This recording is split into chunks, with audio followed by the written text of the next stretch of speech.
Welcome to నమస్తే తెలంగాణ. నేను మీ ప్రియ రమేష్. ముందుగా హెడ్లైన్స్. గురుకుల ఒప్పంద ఉద్యోగులపై ప్రభుత్వ నిర్లక్ష్యం, ఆమరణ దీక్షలకు దిగుతామని బాధితుల హెచ్చరిక.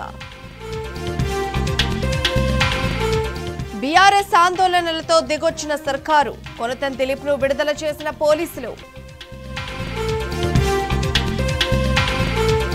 పంటలకు నష్టపరిహారంపై వ్యవసాయ శాఖ షరతులు, 33% పైగా నష్టం జరిగితేనే పరిహారమని నిర్ణయం. మంత్రులు, నేతలు, అధికారులపై నిరంతర నిఘా, ప్రత్యేక సర్వే లైన్స్ ద్వారా సమాచారం తెలుసుకుంటున్న సీఎం. కర్ణాటక కాంగ్రెస్ లో కుర్చీ కోసం కొట్లాట, సీఎం పదవి కోసం ఢిల్లీలో నేతల పైరవీలు.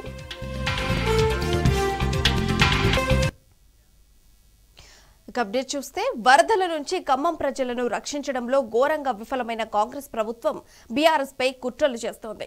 సర్కార్పై నెలకొన్న ప్రజాగ్రహం నుంచి దృష్టి మళ్లించే చర్యలకు పాల్పడుతోంది.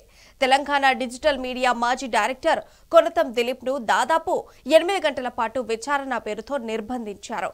తెలంగాణ వాదుల నుంచి వ్యతిరేకత, బీఆర్ఎస్ నేతలు నిలదీయడంతో సర్కారు దిగొచ్చింది. చివరికి 41 CRPC నోటీసులు ఇచ్చి విడుదల చేసింది.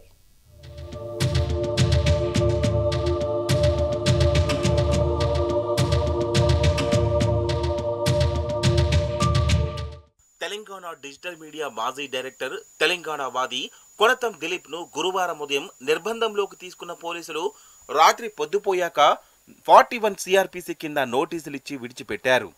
అంతకుముందు పెద్ద హైడ్రామా నడిచింది. దిలీప్ ను అదుపులోకి తీసుకున్న పోలీసులు బషీర్బాగ్లోని CCS భవన్లో నిర్బంధించారు.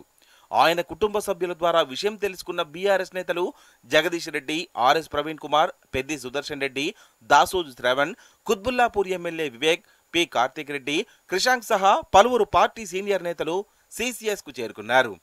దిలీప్ ను ఎందుకు నిర్బంధించారని ప్రశ్నించారు. పోలీసుల నుంచి సరైన సమాధానం రాకపోగా దురుసుగా ప్రవర్తించారు. దీంతో పోలీసులు, బీఆర్ఎస్ నేతలకు మధ్య వాగ్వాదం జరిగింది. దిలీప్ ను విడుదల చేసేంత వరకు అక్కడే ఉంటామంటూ నిరసనకు దిగారు. దాంతో CCS వద్ద ఉద్రిక్త పరిస్థితులు నెలకొన్నాయి. CCS వద్ద బీఆర్ఎస్ నేతలను పోలీసులు అడ్డుకోవడాన్ని చిత్రీకరిస్తున్న బీఆర్ఎస్ కార్యకర్త నుంచి పోలీసులు సెల్ ఫోన్ లాక్కున్నారు.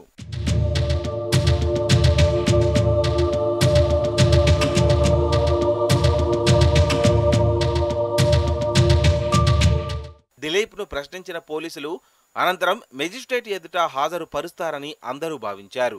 అయితే దిలీప్ నిర్బంధంపై సర్వత్రా విమర్శలు వ్యక్తం కావడంతో వెనక్కి తగ్గిన పోలీసులు అనూహ్యంగా 41 CRPC కింద నోటీసులు ఇచ్చి వదిలిపెట్టారు.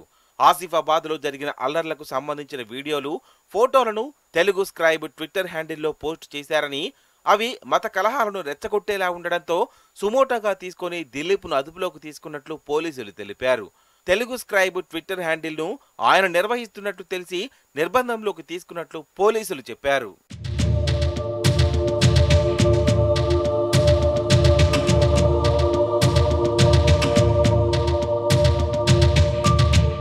ప్రభుత్వ చేతకానితనాన్ని దిలీప్ కొంతకాలంగా ప్రశ్నిస్తుండటంతోనే ఆయనను నిర్బంధంలోకి తీసుకున్నారని బీఆర్ఎస్ వర్కింగ్ ప్రెసిడెంట్ KTR దుయ్యబట్టారు.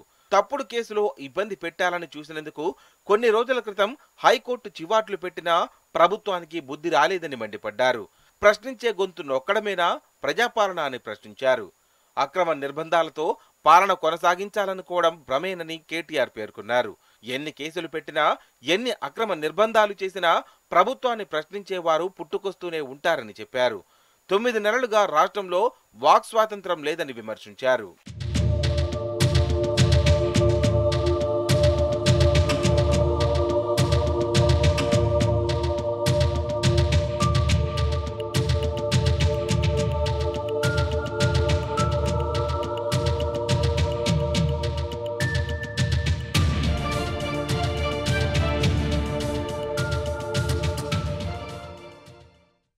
తెలంగాణవాది కొనతం దిలీప్ అరెస్టును తీవ్రంగా ఖండించారు మాజీ మంత్రి, ఎమ్మెల్యే హరీష్ రావు.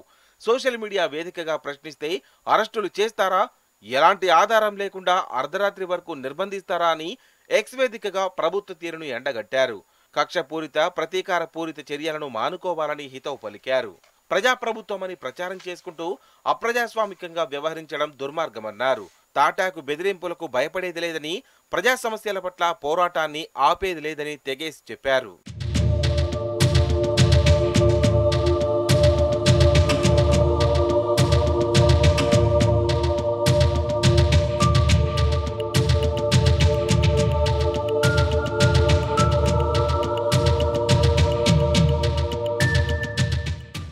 దిలీప్ ను పోలీసులు నిర్బంధంలోకి తీసుకోవడంపై మాజీ మంత్రి జగదీష్ రెడ్డి ఫైర్ అయ్యారు. ఎవరి ఫిర్యాదు ఆధారంగా ఆయన్ను అదుపులోకి తీసుకున్నారో చెప్పాలని డిమాండ్ చేశారు. పోలీసుల సమాధానాలు పొంతన లేకుండా ఉన్నాయని మండిపడ్డారు. ప్రభుత్వ వైఫల్యాలను ఎత్తిచూపితే పోలీసులతో దౌర్జన్యానికి దిగుతున్నారని ఆగ్రహం వ్యక్తం చేశారు. వరదలపై సీఎం, మంత్రులు నిద్రావస్థలో ఉన్నారని సోషల్ మీడియాలో వార్తలు వచ్చాయని, అలాంటి వాటిని కట్టడి చేసేందుకే ఈ తరహా నిర్బంధాలకు దిగుతున్నారని ఆరోపించారు. పోలీసులపై ఆధారపడి బతకాలని ప్రభుత్వం ప్రయత్నిస్తోందని విమర్శించారు. ఏ కారణం లేకుండా దిలీప్ ను నిర్బంధించినందుకు క్షమాపణలు చెప్పాలని డిమాండ్ చేశారు. కొనతం దిలీప్ గారిని మధ్యాహ్నం నుంచి తీసుకొచ్చిన పోలీసులు కారణం చెప్పకుండా మేము వచ్చి అడిగితే అరెస్ట్ చేయలేదని చెప్పారు. మొదలు దేని గురించి తీసుకొచ్చినారు అంటే సమాచారం లేదు. కేవలం పైనుంచి ఉత్తర్వులు వచ్చినాయి, అరెస్ట్ చేసినాం. సార్ మేము అరెస్ట్ చేసినాం, రేపు పొద్దున ప్రొడ్యూస్ చేస్తున్నాం, జడ్జి గారి ముందర ప్రవేశపెడుతున్నాం అన్నమాట. ఇది ఒక చేతగాని ప్రభుత్వం, ఇది ఒక పిరికి ప్రభుత్వం. మీరు ఇచ్చిన వాగ్దానాల గురించి అడిగే హక్కు ప్రజలకు ఉంది, నిలదీసే హక్కు ప్రజలకు ఉంది. ఎవరు ప్రశ్నిస్తే వాళ్ళ మీద దాడి చేస్తాం, మా కాంగ్రెస్ గుండాలతో దాడి చేయిస్తాం, మేమే కేసులు పెట్టిస్తాం, ఇక దాంతోనే అందరికి నోరు మోయిస్తాం అని చెప్పి అనుకుంటున్నారు పాపం. దిలీప్ ను ఏ ఆధారంతో నిర్బంధంలోకి తీసుకున్నారని ఆర్ఎస్ ప్రవీణ్ కుమార్ ప్రశ్నించారు. ఆధారాలు ఉంటే చూపించాలని కోరారు. కుటుంబ సభ్యులతోనూ మాట్లాడనివ్వకుండా గంటల పాటు నిర్బంధంలో పెట్టడం ఏంటని నిలదీశారు. మత కల్లోలాలను బీఆర్ఎస్ ఎన్నడూ ప్రమోట్ చేయలేదని పేర్కొన్నారు. బీజేపీ మాత్రం బహిరంగంగానే ఆ పని చేస్తోందని విమర్శించారు. సీఎం ఆదేశాలతోనే ఆయనను అదుపులోకి తీసుకున్నారని ఆరోపించారు. మతం పేరుతో చిచ్చు పెడుతున్న వారిని మాత్రం ముట్టుకోవడం కూడా లేదని ఆగ్రహం వ్యక్తం చేశారు. కొనతం దిలీప్ గారిని ఏ ఆధారం లేకుండా ఈరోజు 4 నుంచి 5 గంటల పాటు నిర్బంధించింది. ఏ ఆధారం ఉందో చూపించమంటే చూపించారు. తెలుగు స్క్రైబ్ అనే ట్విట్టర్ హ్యాండిల్కు కొనతం దిలీప్కు ఏ మాత్రం కూడా సంబంధం లేదు. అది ఉంటే ఎస్టాబ్లిష్ చేయండి, అదేమైనా ఆధారం ఉంటే చూపించండి అంటే చూపించారు. ఏమనంటే రాష్ట్రంలో మత కల్లాలు జరుగుతున్నాయి, తెలుగు స్క్రైబ్ ఒక న్యూస్ సర్క్యులేట్ చేసింది. ఆ న్యూస్ హ్యాండిల్ ఏదైతే ఉందో ట్విట్టర్ హ్యాండిల్, దానికి కొనతం దిలీప్కు సంబంధం ఉందంటారు. ఎట్లా సంబంధం ఉంది? ఎక్కడున్నది మీ దగ్గర ఆధారం? మీ దగ్గర ఉన్న ఆధారాలు చూపించండి. మీరు ఏమైనా ట్విట్టర్కు రాసిండ్రా లెటరు? మా నాయకులు కేసీఆర్ గారు ఎప్పుడు కూడా దీన్ని ప్రమోట్ చేయలేదు. గంగా జమున తహజీబ్ ఏదైతే సంస్కృతి ఉందో ఆ సంస్కృతిని కాపాడిన పార్టీ బీఆర్ఎస్ పార్టీ.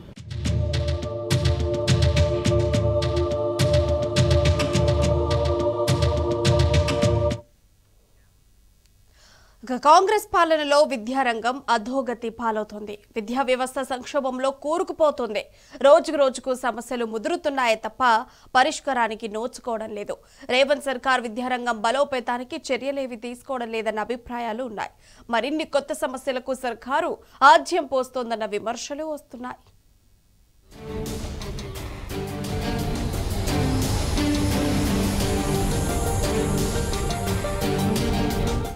రేవంత్ సర్కారు పాలనలో విద్యారంగం కుదేలవుతోంది. అనేక సమస్యలతో రాష్ట్రంలో విద్యా వ్యవస్థ అతాకుతలమవుతోంది. విద్యారంగం పరుగులు తీయాలంటే బోధనా సిబ్బందే కీలకం. కానీ కాంగ్రెస్ పాలనలో ఉపాధ్యాయుల పరిస్థితి దారుణంగా తయారైంది. విద్యాశాఖలో ఖాళీల భర్తీ శూన్యం, ఉపాధ్యాయులకు డిఏల బకాయిలు, స్పౌజు బదిలీల నిలిపివేత, డిఎస్సి ఫలితాల విడుదలలో జాప్యం, యూనివర్సిటీల్లో వీసీలు, సిబ్బంది నియామకాల్లో ఆలస్యం తదితర సమస్యలు వెంటాడుతున్నాయి. రోజు రోజుకు సమస్యలు ముదురుతున్నాయే తప్ప సర్కార్ వాటికి పరిష్కారం చూపించడం లేదు. వీటికి తోడు ఉన్న కాంట్రాక్టు టీచర్లను తొలగించడం వంటి ప్రభుత్వ చర్యలు విద్యా వ్యవస్థ వెనుకంజకు కారణమవుతున్నాయి. ఫలితంగా రాష్ట్రంలో విద్యా ప్రమాణాలు అధపాతాళానికి పడిపోతున్నాయన్న విమర్శలు వస్తున్నాయి.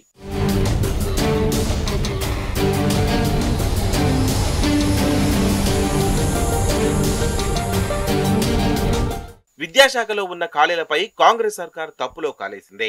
మంత్రివర్గ ఉపసంఘం ఖాళీలపై తెప్పించుకున్న నివేదికలో 0 వేకెన్సీ ఉన్నట్లుగా తేలింది. అటు 13 జిల్లాల్లో స్పౌజ్ బదిలీలు నిలిచిపోయాయి. మంచిర్యాల, వరంగల్, హనుమకొండ, మేడ్చల్, సూర్యాపేట, మహబూబ్ నగర్, కరీంనగర్ తో పాటు మేడ్చల్, రంగారెడ్డి, సిద్దిపేట, సంగారెడ్డి, నిజామాబాద్, ఖమ్మంలో భార్యాభర్తల ట్రాన్స్ఫర్లను నిలిపివేశారు. ఇప్పటికే వీటి కోసం 317 ఆన్లైన్ వెబ్ సెంటర్లను ఏర్పాటు చేయగా 20,000 దరఖాస్తులు వచ్చాయి. కానీ అందరూ పట్టణాల వైపు మొగ్గు చూపుతుండటంతో బదిలీల ప్రక్రియ నిలిచిపోయిందని చెప్తున్నారు.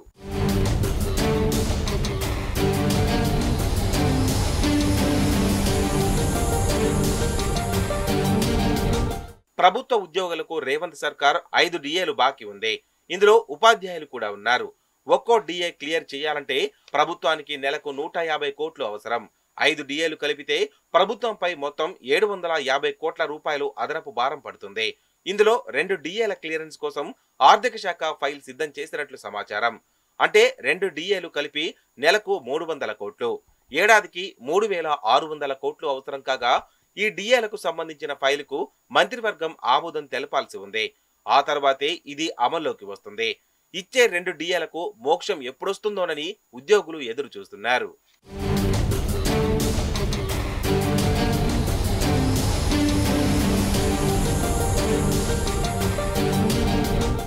రాష్ట్రంలోని 11,062 టీచర్ పోస్టుల భర్తీ కోసం సర్కార్ డిఎస్సి పరీక్షలు నిర్వహించింది. ఇందులో school assistant 2,629, language Pandit 727, PET 182, SGT 6,508, school assistant special education 220, SGT special education 796 పోస్టులున్నాయి. మొత్తం 2,79,957 మంది అభ్యర్థులు వీటి కోసం దరఖాస్తు చేసుకున్నారు. గత జూలై 18 నుంచి ఆగస్టు 5 వరకు డిఎస్సి పరీక్షలను ఆన్లైన్ మోడ్లో 2 సెషన్స్లో నిర్వహించారు. డిఎస్సి నోటిఫికేషన్ విడుదల చేశాక అభ్యర్థుల కోరిక మేరకు టెట్ ను ప్రభుత్వం నిర్వహించింది. డిఎస్సి పరీక్షకు చదువుకోవడానికి టైం కావాలని ఎగ్జామ్ పోస్ట్ పోన్ చేయాలన్న ఉద్యోగుల డిమాండ్ను పట్టించుకోలేదు. నిరుద్యోగులు పెద్ద ఎత్తున ఆందోళన చేసినా లెక్క చేయకుండా మొండిగా ముందుకు పోయి పరీక్షలను నిర్వహించింది. అయితే రాష్ట్ర ప్రభుత్వం గురు పూజోత్సవం రోజున ప్రకటిస్తామన్న డిఎస్సి ఫలితాలు ఆగిపోయాయి. ఎందుకు విడుదల చేయలేదో కారణాన్ని సర్కారు వెల్లడించలేదు. అటు డిఎస్సి ఫలితాల తర్వాతే టెట్ కు సంబంధించిన 20% గ్రేస్ మార్కులను కలపాల్సి ఉంటుంది. డిఎస్సి ఫలితాల కోసం అభ్యర్థులు ఎదురు చూస్తున్నారు.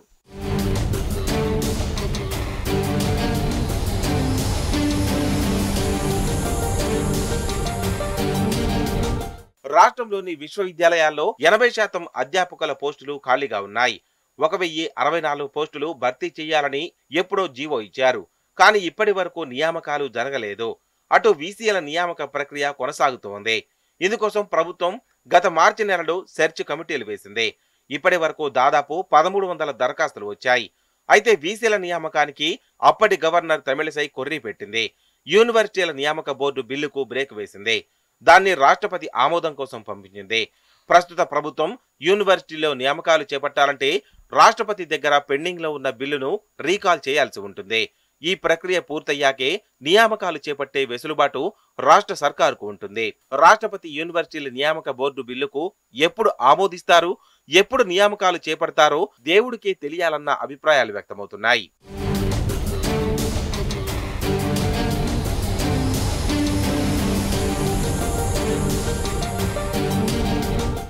విద్యతోనే వికాసం సాధ్యమని నమ్మిన నాయకుడు తెలంగాణ తొలి ముఖ్యమంత్రి కేసీఆర్. ఆ దిశగానే తన కార్యాచరణ అమలు చేశారు. 10 ఏళ్లలో ఏ కొత్త రాష్ట్రం అందుకోలేని ఉన్నత ప్రమాణాలను విద్యారంగంలో నెలకొల్పారు. కేసీఆర్ పాలనలో రాష్ట్ర విద్యార్థులు కూడా భవిష్యత్తుపై ఎంతో భరోసా కలిగి ఉండేవారు. కానీ కేవలం 5-6 నెలల్లోపే అంతా తలకిందులైందే. ఈ అద్భుతాలన్నీ కనుమరుగైపోతున్నాయి. తెలంగాణ విద్యారంగంలో ప్రగతి పవనాలు తిరోగమిస్తున్నాయి. విద్యారంగం బలోపేతానికి రేవంత్ సర్కార్ చర్యలేవీ తీసుకోవడం లేదన్న అభిప్రాయాలు వ్యక్తమవుతున్నాయి. పైగా కాంట్రాక్టు టీచర్ల తొలగింపు వంటి చర్యలతో మరిన్ని సమస్యలకు ఆజ్యం పోస్తోందని విమర్శిస్తున్నారు.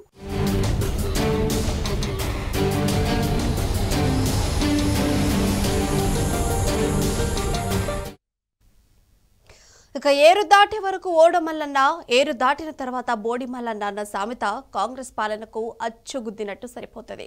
ఎన్నికలకు ముందు అన్ని వర్గాలకు అరచేతిలో వైకుంఠం చూపించింది హస్తం పార్టీ.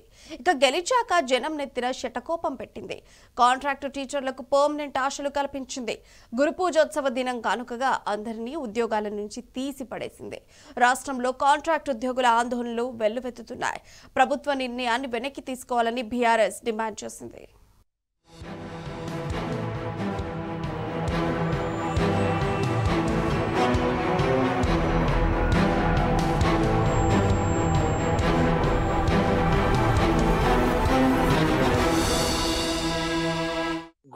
దినోత్సవం వేళ రేవంత్ సర్కార్ గురువులకు పంగనామం పెట్టింది.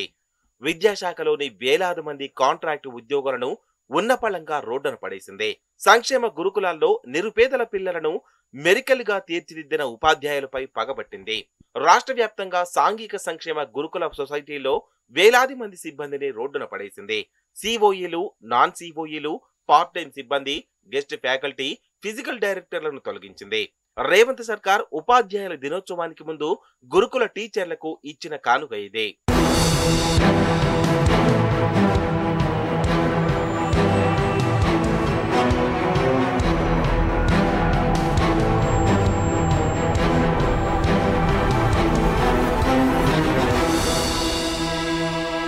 ఎన్నికలకు ముందు కాంగ్రెస్ అన్ని వర్గాలకు అరచేతిలో వైకుంఠం చూపించింది.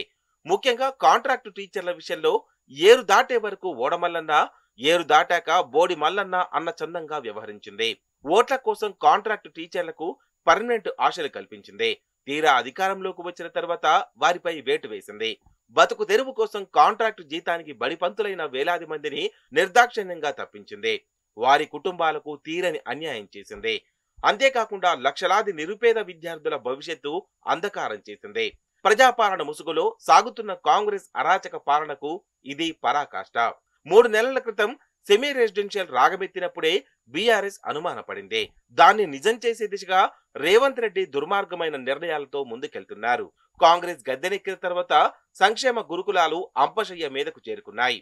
ఇప్పుడు మూలిగా నక్కపై తాటిపండు పడ్డట్టు ఒకే వేటుకు అటు టీచర్లను ఆగం చేసి ఇటు గురుకులాలను నిర్వీర్యం చేసే కుట్రలకు తెగించారు.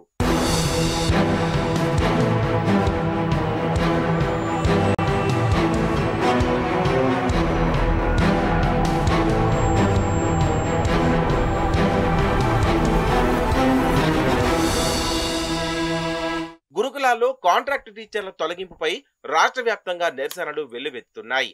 నారాయణపేట జిల్లాలో గురుకుల టీచర్లు సర్కారు నిర్ణయానికి వ్యతిరేకంగా ధర్నాకు దిగారు. వందల సంఖ్యలో కాంట్రాక్టు టీచర్లు ర్యాలీ తీశారు. అటు జోగులాంబ గద్వాల జిల్లా కేంద్రంలో గురుకుల టీచర్లు ఆందోళన చేపట్టారు. కలెక్టరేట్ ఎదుట బైఠాయించి నిరసన తెలిపారు. మంచిర్యాల జిల్లా కేంద్రంలోనూ కాంట్రాక్టు టీచర్లు, లెక్చరర్లు ధర్నా చేశారు. సాంఘిక సంక్షేమ ప్రాంతీయ కార్యాలయం ముందు నిరసన తెలిపారు. రెగ్యులర్ టీచర్లకు సమానంగా విధులు నిర్వర్తిస్తున్న తమను అకస్మాత్తుగా తొలగించడంపై మండిపడ్డారు. వీధిన పడిన తమ కుటుంబాలకు ఎవరు దిక్కని సీఎం రేవంత్ రెడ్డిని ప్రశ్నిస్తున్నారు.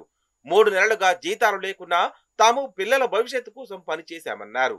పెండింగ్ బకాయిలు అడిగిన పాపానికి తమ ఉద్యోగాలనే తీసేయడం న్యాయమేనా అని ప్రశ్నించారు. వెంటనే ప్రభుత్వం తమ నిర్ణయాన్ని వెనక్కి తీసుకోవాలని టీచర్లు డిమాండ్ చేస్తున్నారు. ఎస్సీ గురుకుల పాఠశాలలో పనిచేస్తున్నటువంటి 100 మందికి పైగా ఉపాధ్యాయులు ఈ ఉపాధ్యాయ దినోత్సవం రోజున ఈ సందర్భం లోపల 10 సంవత్సరాలు తెలంగాణ రాష్ట్రాన్ని సాధించుకున్న తర్వాత ఉద్యోగులని సంఖలో పెట్టుకొని అల్లారముద్దుగా వాళ్ళకు ప్రమోషన్లు తీసుకుంటా ప్రత్యేకంగా చూస్తున్నటువంటి ప్రభుత్వం యొక్క పరిపాలన లోపల ఉన్న ఫలంగా ఉపాధ్యాయ దినోత్సవం రోజు పార్ట్ టైం టీచర్లని 100 మంది పైగా ఈ జిల్లా లోపల ఉన్నటువంటి వాళ్ళని నడి రోడ్డు మీదకి మెడబట్టి గేంటేయడం అనేటువంటి ఒక దారుణమైనటువంటి పరిస్థితిని మనం ఇవాళ చూస్తున్నాము. ఇది అధికారుల యొక్క నిరంకుశతో కూడినటువంటి ఒక నిర్లక్ష్యపూరితమైనటువంటి వైఖరి. ఉపాధ్యాయ దినోత్సవం రోజున కాంట్రాక్ట్ టీచర్ల కోసం విద్యార్థులు సైతం రోడ్డెక్కారు. చదువు చెప్పిన ఉపాధ్యాయులకు మద్దతుగా గౌలిదొడ్డి సంక్షేమ గురుకుల పాఠశాలలో విద్యార్థులు నిరసన తెలిపారు. తొలగించిన సబ్జెక్టు అసోసియేట్లను వెంటనే విధుల్లోకి తీసుకోవాలని డిమాండ్ చేశారు. పాత ఫ్యాకల్టీనే కొనసాగించాలని, ప్రభుత్వం వెంటనే వారిని విధుల్లోకి తీసుకుని న్యాయం చేయాలని విద్యార్థులు డిమాండ్ చేశారు. అందరూ పూర్ బ్యాక్గ్రౌండ్ నుంచి వచ్చినాం. ఎందుకు వచ్చినాం? ఆ 10th క్లాస్ లో కష్టపడి చదివి ఇది టాప్ క్యాంపస్ కాబట్టి ఇక్కడ మంచి ఫ్యాకల్టీ ఉంటది. మేము కూడా బయట కార్పొరేట్ కాలేజెస్ తోని మేము వాళ్ళతో పోటీ పడవచ్చు కాబట్టి మేమంతా కష్టపడి ఎగ్జామ్ రాసి మొత్తం స్టేట్ వైజ్ గా అందరితో కాంపిటేట్ అవ్వి ఇక్కడికి వచ్చాము. ఇప్పుడు ఇక్కడ వచ్చాక మిడిల్ ఆఫ్ ది ఇయర్ లో మేము తీసేస్తాం ఫ్యాకల్టీ అంటే ఐడియా బాగానే ఉంది. బట్ నెక్స్ట్ అకాడమిక్ ఇయర్ నుంచి అది ఇంప్లిమెంట్ చేయండి. ఇప్పటి నుంచి చేస్తే మేము స్ట్రగుల్ అవ్వాల్సి వస్తుంది. అందరూ మా పేరెంట్స్ చదువుకోలేకనే మమ్మల్ని ఇబ్బంది పడి వాళ్ళు ఇప్పుడు మమ్మల్ని గవర్నమెంట్ హాస్టల్లో చదివిస్తున్నారు. ఇప్పుడు మేము ఇట్లా అయిపోతే నెక్స్ట్ వచ్చే సొసైటీలో మేము ఎట్లా రన్ అవుతాం, మా పిల్లలు ఎట్లా రన్ అవుతారు? we don't want it to be a political race. మాకు పొలిటికల్ గా పోవాలని లేదు. జస్ట్ మా కోసం థింక్ చేయండి, మా సైడ్ నుంచి థింక్ చేయండి. మరోవైపు ప్రతిష్టాత్మక బాసర ట్రిపుల్-ఐటీలో సైతం విద్యార్థులు ఆందోళనకు దిగారు. ఎంతో పేరుగాంచిన ట్రిపుల్-ఐటీ కాంగ్రెస్ సర్కారు వచ్చిన తర్వాత సమస్యల సుడిగుండంలో కొట్టుమిట్టాడుతోంది. రెగ్యులర్ వీసీ నియామకం, హాస్టల్ గదులు, మెస్సుల సమస్యల పరిష్కారం కోసం విద్యార్థులు నిరసనకు దిగారు. IIITలోని 2000 మంది విద్యార్థులు ప్రభుత్వానికి వ్యతిరేకంగా నినాదాలు చేశారు. వెంటనే బాసర IIIT సమస్యలు పరిష్కరించాలని డిమాండ్ చేశారు.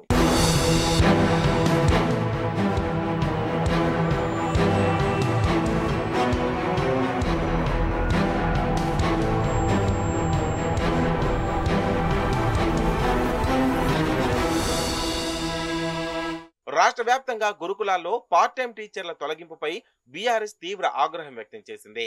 ఉద్యోగాలు కోల్పోయిన పలువురు టీచర్లు మాజీ మంత్రి హరీష్ రావును కలిసి తమ గోడును వెళ్లబోసుకున్నారు. వెంటనే స్పందించిన ఆయన సీఎం రేవంత్ రెడ్డికి బహిరంగ లేఖ రాశారు. ఉపాధ్యాయ దినోత్సవం సందర్భంగా ఇదేనా టీచర్లు సర్కారుకి ఇచ్చే కానుక అని హరీష్ రావు ప్రశ్నించారు. పెండింగ్ జీతాలను అడిగితే ఉద్యోగాల నుంచి తీసేయడం ఎంతవరకు సమంజసమని నిలదీశారు. ఈ నిర్ణయాన్ని వెంటనే వెనక్కి తీసుకోవాలని డిమాండ్ చేశారు. అటు సీఎం నియంత పోకడలకు దళిత, బడుగు బలహీన వర్గాల బిడ్డలే సమిధలు అవుతున్నారని బీఆర్ఎస్ నేత ఆర్ఎస్ ప్రవీణ్ కుమార్ ఆగ్రహం వ్యక్తం చేశారు. కేసీఆర్ హయాంలో అద్భుత ఫలితాలు సాధించిన గురుకులాలను ధ్వంసం చేసే దిశగా ప్రభుత్వం కుట్రలు చేస్తోందన్నారు. కాంట్రాక్టు టీచర్ల తొలగింపు నిర్ణయం దారుణమని, తక్షణమే తొలగించిన సిబ్బందిని విధుల్లోకి తీసుకోవాలని ఆర్ఎస్ డిమాండ్ చేశారు. కేసీఆర్ గారి పాలనలో గత 10 సంవత్సరాల్లో 300 నుండి దాదాపుగా 1000 గురుకులాలను ఏర్పాటు చేసి 7 లక్షల మంది నుంచి 10 లక్షల మంది విద్యార్థులకు నాణ్యమైన అంతర్జాతీయ స్థాయి ఇంగ్లీషు విద్య మరి ఇవ్వబడితే, ఈరోజు 9 నెలల క్రితం గద్దెనెక్కిన రేవంత్ రెడ్డి కాంగ్రెసు ప్రభుత్వం ఈ గురుకుల విద్యాలయాల్ని పూర్తిగా శిథిలం చేసే కుట్ర చేస్తున్నది. రాష్ట్రంలో గురుకులాలను నాశనం చేసేందుకే ప్రభుత్వం ఈ చర్యలకు దిగుతోందన్న ఆగ్రహం వ్యక్తమవుతోంది. కాంట్రాక్టు టీచర్లకు ఇందిరమ్మ రాజ్యం ఇచ్చే బహుమతి ఇదేనా అని జనం నిలదీస్తున్నారు. వెంటనే తొలగించిన సిబ్బందిని తిరిగి విధుల్లోకి తీసుకోవాలన్న డిమాండ్లు అన్ని వర్గాల నుంచి వెల్లువెత్తుతున్నాయి.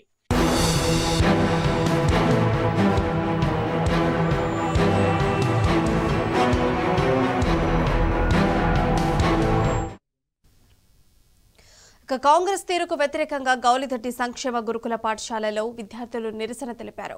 రాష్ట్ర వ్యాప్తంగా ఎస్సీ గురుకులాల్లో ఫ్యాకల్టీ తొలగింపుపై గత 3 రోజులుగా గురుకుల సిబ్బంది నిరసన వ్యక్తం చేస్తున్నారు. వారికి మద్దతుగా గురుకుల విద్యార్థులు ధర్నాకు దిగారు. పాత ఫ్యాకల్టీని కొనసాగించాలని, ప్రభుత్వం వెంటనే వారిని విధుల్లోకి తీసుకుని మాకు న్యాయం చేయాలని విద్యార్థులు డిమాండ్ చేశారు.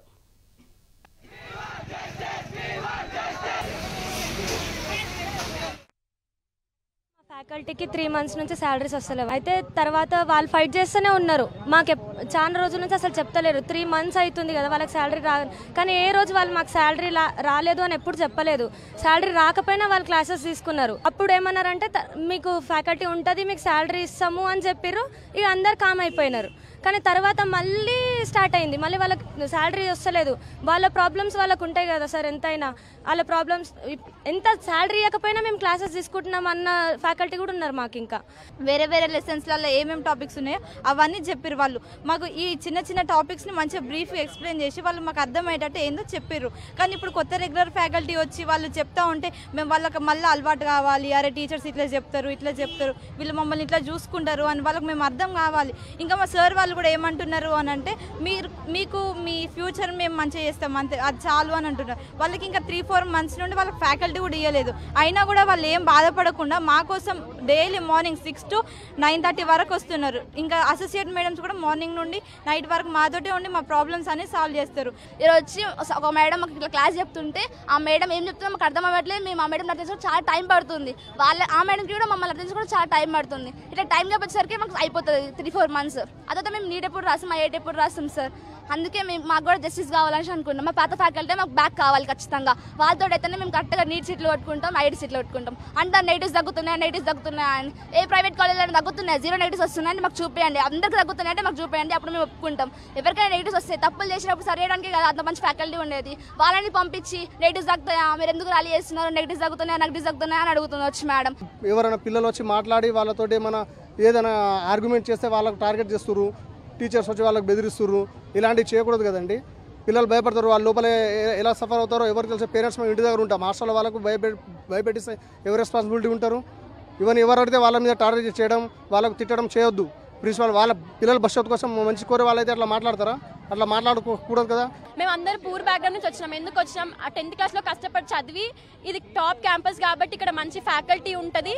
మేము కూడా బయట కార్పొరేట్ కాలేజెస్తోని వీకెండ్ మేము వాళ్ళతో పోటీ పడవచ్చు కాబట్టి మేమంతా కష్టపడి ఎగ్జామ్ రాసి మొత్తం స్టేట్ వైజ్గా అందరితో కాంపిటేట్ అవ్వి ఇక్కడికి వచ్చాము. ఇప్పుడు ఇక్కడ వచ్చాక మిడిల్ ఆఫ్ ది ఇయర్లో మేము తీసేస్తాం ఫ్యాకల్టీ అంటే ఐడియా బాగానే ఉంది. బట్ నెక్స్ట్ అకాడమిక్ ఇయర్ నుంచి అది ఇంప్లిమెంట్ చేయండి. ఇప్పటి నుంచి చేస్తే మేము స్ట్రగుల్ అవ్వాల్సి వస్తుంది. అందరూ మా పేరెంట్స్ చదువుకోలేకనే మమ్మల్ని ఇబ్బంది పడి వాళ్ళు ఇప్పుడు మమ్మల్ని గవర్నమెంట్ హాస్టల్లో చదివిస్తున్నారు. ఇప్పుడు మేము ఇట్లా అయిపోతే నెక్స్ట్ వచ్చే సొసైటీలో మేము ఎట్లా రన్ అవుతాం, మా పిల్లలు ఎట్లా రన్ అవుతారు? we don't want it to be a political race. మాకు పొలిటికల్ గా పోవాలని లేదు. జస్ట్ మా కోసం థింక్ చేయండి, మా సైడ్ నుంచి థింక్ చేయండి. 5th క్లాస్ లో ఎగ్జామ్ రాసి సీట్ తెచ్చుకుంటే రెసిడెన్షియల్ నాకు సీట్ వచ్చింది. అందులో నేను టైం లేక నాకు వేరే ఫ్యాకల్టీ నుంచి నాలెడ్జ్ లేక నేను ఏదో చదివేశాను. లైక్ నా టెక్స్ట్ బుక్స్ నేను తరోగా చదువుకొని సిఓఈ ఎగ్జామ్ రాస్తే నాకు ఇక్కడ సీట్ వచ్చింది. That is my like and that is my hard work అంతే. ఇప్పుడు వచ్చినాక I'm feeling very lucky and I'm studying very hardly. అంటే నేను ఖచ్చితంగా నా 100% నా సైడ్ నుంచి నేను ఎఫర్ట్ పెడుతున్నా కాబట్టి ఇప్పుడు నాకు వస్తుందన్న హోప్ వచ్చే లోపే మళ్ళీ ఏదో ఒక డిస్టర్బెన్స్ పెడుతూనే ఉన్నారు. మొన్న 1 వీక్ అట్లానే డిస్టర్బ్ చేసిర్రు. We are going we are leaving they అంటే వాళ్ళకి శాలరీస్ లేవని అది ఇది అని చెప్పి మొన్న 1 వీక్ అట్లానే చేసిండ్రు. మళ్ళీ ఇప్పుడు అట్లానే చేస్తున్నారు. ఎగ్జామ్స్ అనేవి చాలా తొందరగా ఉన్నాయి. 4 months లోనే మాకు ఎగ్జామ్స్ ఉన్నాయి. ఇంకా మా ప్రిపరేషన్ కొంచెం ల్యాగ్ ఉంది. Just we want justice and my faculty senior faculty back. Our faculty senior faculty back. That's all. Thank you. మేము అడిగిన డౌట్స్ కూడా వాళ్ళు క్లియర్ చేయలేకపోతున్నారు. వాళ్ళు ఏం అడిగినా కానీ ఈ రోజు పేపర్ మీద ఏమన్నా రాసియని మీకు ఏమైనా డౌట్స్ ఉంటాయి అనేసి రేపు చెప్తున్నారు. మాకు ఈ రోజుది సిలబస్ ఈ రోజే కంప్లీట్ కావాలి కానీ వాళ్ళు రేపు అనేసి అట్లా ఎక్స్టెండ్ చేసుకుంటూ పోతున్నారు. వాళ్ళు డౌట్స్ అడిగినా కానీ వాళ్ళు చెప్పలేకపోతున్నారు. Why don't we establish this from next year? అంటే కొత్తగా వచ్చే వాళ్ళకి అలవాటు చేస్తే అది అట్లా అలవాటు అయిపోతుంది కదా. మధ్యలో మేమున్న వాళ్ళం అంటే ఆగం అవుతున్నాం. అంటే ఇప్పుడు మాకు ఫ్యాకల్టీ ఓకే ఫస్ట్ సార్ వాళ్ళకి శాలరీస్ రాకున్నా 3 months నుంచి శాలరీస్ రాకున్నా కూడా మాకు వాళ్ళు చెప్పారు ఇప్పటికీ మీరు మాకు శాలరీస్ ఇవ్వకపోయినా పర్లేదు, మా సీనియర్ ఎంపీసీ సార్ వాళ్ళు శాలరీస్ ఇవ్వకపోయినా పర్లేదు వి విల్ టీచ్ అని చెప్పేసి చెప్తున్నారు. వాళ్ళు అయినా కూడా దే వోంట్ పర్మిట్ అని చెప్పేసి అని అంటున్నారు.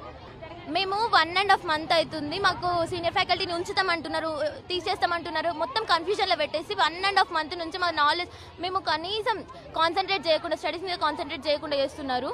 మేమేమో 2 స్క్రీనింగ్ ఇంకా ఫస్ట్ ఇయర్ వాళ్ళు 2 స్క్రీనింగ్స్ రాసి వచ్చినాం ఇక్కడికి. అయినా కూడా ఇప్పుడు సీనియర్ ఫ్యాకల్టీని తీసేస్తే మేము ఎందుకు జేఎల్స్ వచ్చినా కూడా మమ్మల్ని డౌట్స్ అడుగుతున్నారు. వాళ్ళు నీట్ ఎంత అనేది కూడా తెలియదు, నీట్ మొత్తం మార్క్స్ అనేది కూడా తెలియదు. టీచర్స్ ని డౌట్ అడిగితే వాళ్ళు రేపు చెప్తామంటున్నారు. రోడ్ పైన అంట రేపు చెప్తారంటే ఎస్కేప్ అవుతున్నారు. మొత్తం స్ట్రైక్ కి దిగుతామనంటే మీరు ఏమనిపిస్తారు అసలు? మీకు ఐఏఎస్ కి ఎదురుగా మీరు స్ట్రైక్ కి దిగితే మీకు ఎక్కడో వెళ్ళి పడతారు. మీకు టీసీ ఇస్తుందామే అంత పవర్ ఉంది ఆమెకి. మీరు ఎవరైనా ముందు స్ట్రైక్ చేయడానికి మీరు ఎంత అని మాట్లాడుతున్నారు అంటే మేము స్టూడెంట్స్ పిచ్చాలమ్మా వచ్చిన వాళ్ళ మీదకి. మాకు ఆల్రెడీ ఎన్నో సీట్స్ వచ్చినాయి అంకుల్. బీసీ వెల్ఫేర్ లో ఉన్న వాళ్ళు ఇంకా సిఓఈస్ లో ఎన్నో సీట్స్ వదులుకొని ఇక్కడికి వచ్చినాం. ఎందుకు ఇక్కడ ఫ్యాకల్టీ ఉన్నారని తెలిసి ఇక్కడ ఇంత స్టడీ బాగుంటుందని తెలిసి మేము ఇక్కడికి వచ్చినాం. అన్ని సీట్స్ వదిలేసుకొని వచ్చిన వాళ్ళకి మాకు ఫ్యాకల్టీ ఇవ్వాలి. రేవంత్ పాలనలో అన్ని వర్గాల ప్రజలు ఏడుస్తున్నారన్నారు మాజీ మంత్రి నిరంజన్ రెడ్డి. వరద బాధితులకు సహాయం అందించడంలో ప్రభుత్వం విఫలమైందని మండిపడ్డారు. రేవంత్ సర్కారుకు ముందు చూపలేదన్నారు. గత ప్రభుత్వం మీద విమర్శలాపి బాధితులను ఆదుకోవాలని సూచించారు. బీఆర్ఎస్ అధినేత కేసీఆర్ అంటే వ్యక్తి కాదు వ్యవస్థ అని తెలిపారు. వాతావరణ శాఖ చెప్పిన తుఫాను భీకరంగా వస్తుందని ప్రభావం ఉంటుందని తెలియజెప్పిన మొదటి 2 రోజులు ముఖ్యమంత్రి కానీ మంత్రులు కానీ ఎవరు కదలరు. గత ప్రభుత్వాన్ని కేసీఆర్ని తిట్టడానికే ఆ 3వ రోజు వాళ్ళు వాడుకుంటారు. ఏంది మీ సంస్కారం? ఇంత దౌర్భాగ్య పరిస్థితి నాకు అర్థం కాదు. ఎంత దుష్ట సాంప్రదాయం ఇది. నీ రాజకీయాలు ఉంటే, నీ విమర్శలు ఉంటే, ఈ సహాయక చర్యలు పూర్తయినాక చివరిలో ఒక సమీక్ష పెట్టుకొని మీరు ఏం గొప్ప చేసిండ్రు, గతంలో ఏం పొరపాట్లు జరిగినాయి, వాళ్ళు జరిగితే అది ఎత్తి చూపి ప్రజల్ని కన్విన్స్ చేయాలి. ఇగో గతంలో వాళ్ళు అట్లా చేయలేకపోయినా ఇక చూడు మేము ఎంత గొప్పగా చేసినామని చెప్పాలి. ఈ చెప్పనికే చేతగాక హెలికాప్టర్ లేదని ఒక మంత్రి ఏడుస్తాడు. సమయానికి రాలేదని డ్రామాలా ఇవి? మిమ్మల్ని పాలన చేయమని సమర్థవంతంగా ప్రజలకు న్యాయం చేయమని ప్రజలు ఎన్నుకుంటే ఏడవనికి నువ్వే కావాలనా? ఏటికా ఏడుపులు? జనం ఏడ్చి చేస్తున్నారు మీ పాలనలా. మీరు ఇచ్చిన ఒక గ్యారంటీ అమలు కాక జనం ఏడ్చి చేస్తున్నారు. రైతులు ఏడుస్తుండ్రు, నిరుద్యోగులు ఏడుస్తుండ్రు, యువత ఏడుస్తుంది, మహిళలు ఏడుస్తుండ్రు, సంక్షేమం ఉందని ప్రజలు ఏడుస్తుండ్రు. ఏడుపులు హాహాకారాలతో పాటు వరద బాధిత ప్రాంతాల్లో ప్రజల యొక్క ఆవేదనను వింటే, అది చూస్తే, వాళ్ళు వాడే భాష చూస్తే మేము సమర్థించమది. కానీ వాళ్ళ ఆక్రందనలోకి వచ్చేటువంటి ఆ భాష అదంతా చూస్తేనంటే ఆ జిల్లాలో ఉండేటువంటి 3 మంత్రులు ఘోరంగా విఫలమైందని చెప్పి ప్రజలు మాట్లాడుకుంటున్నారు. ఖమ్మం జిల్లా ప్రజలు వరద బాధిత బారిన పడ్డటువంటి ప్రజల యొక్క ఆర్తనాదాలు వినండి, ఒకసారి అర్థమవుతుంది. మీకు ముందు చూపు లేదు, ప్రజల్ని కాపాడాలనేటువంటి ఒక మానసిక దృఢచిత్తం లేదు. ముందు చూపు ఉంటే ముందు పోయి ఉరుకులాడుకుంటా పోయి తర్వాత ప్రధానమంత్రి రమ్మని అడుగుతారు. ఎవరైనా పరిస్థితిని చూసి బేరీజు వేసి ఈ నష్టం ఉంది మీరు రాండి అని విన్నవిస్తారు. ఈయన ఈ నుంచి కదలకుండానే ప్రధానమంత్రి గారు రావాలని కోరుతారు. ఇదేం విచిత్రం నాకు అర్థం కాదు.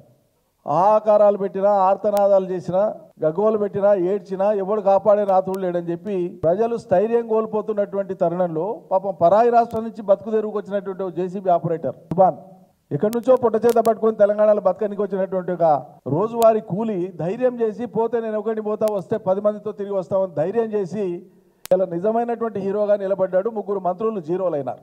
మీకే టీం వర్క్ లేకపోతే మీరు అధికార యంత్రాంగానికి ఏం దిశానిర్దేశం చేస్తారు?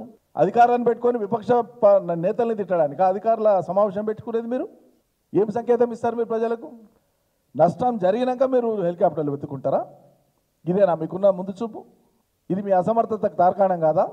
ప్రభుత్వంగా మీరేం చేయాలో నాకు అది చేయమంటే కేసీఆర్ లేడు కనిపిస్తుంది. కేసీఆర్ వ్యక్తిగా కనిపించాడు, కేసీఆర్ ఒక వ్యవస్థగా కనిపిస్తాడు తెలంగాణ సమాజంలో. అది మీకు తెలియదు, అర్థం కాదు. ఇలా లక్షల మంది కేసీఆర్లు ఉన్నారు తెలంగాణ రాష్ట్రంలో, ఒక వ్యక్తి కాదు కేసీఆర్. ఎంతసేపు ఒక వ్యక్తిగా టార్గెట్ చేసి మాట్లాడి ఏదో చిన్నగా చేసేటువంటి ప్రయత్నం నువ్వు చేస్తే నీ చిన్న బుద్ధి బయటపడుతుంది తప్ప హుందాతనం కాదు అది. ప్రజలకు ఏం జరిగింది, ఏం జరగాలి, ఎక్కడ ప్రజలకు కనిపించేది కేసీఆర్ వాళ్ళు జరిగిన మేల్లో కనిపిస్తాడు. తెలంగాణ అభివృద్ధిలో కేసీఆర్ ఉంటాడు. నువ్వు ఏది తీసుకుంటే దాంట్లో కేసీఆర్ ఉంటాడు. ఒక విత్తనంలో కేసీఆర్ ఉంటాడు, ఒక పంటల కేసీఆర్ ఉంటాడు, ఒక నీళ్ళలో కేసీఆర్ ఉంటాడు, ఒక మంచినీళ్ళలో కేసీఆర్ ఉంటాడు. ఈ రాష్ట్రం భారతదేశంలో నంబర్ 1 స్థానానికి ఎదిగినటువంటి ఆ పునాదులలో కేసీఆర్ కనిపిస్తాడు, ఆ అభివృద్ధిలో కేసీఆర్ కనిపిస్తాడు. తెలంగాణలో ఈ నెల 9 వరకు భారీ వర్షాలు కొనసాగుతాయని హైదరాబాద్ వాతావరణ కేంద్రం హెచ్చరించింది. ఈ మేరకు ఆయా జిల్లాలకు ఎల్లో అలర్ట్ జారీ చేసింది. గురువారం వాయవ్య బంగాళాఖాతం, ఉత్తరాంధ్ర, దక్షిణ ఒడిశా తీర ప్రాంతాల్లో అల్పపీడనం ఏర్పడిందని అమరావతి వాతావరణ కేంద్రం పేర్కొంది. ఏపీలో రాగల 24 గంటల్లో భారీ నుంచి అతి భారీ వర్షాలు కురుస్తాయని వెల్లడించింది. మత్స్యకారులు వేటకు వెళ్లొద్దని అధికారులు హెచ్చరించారు.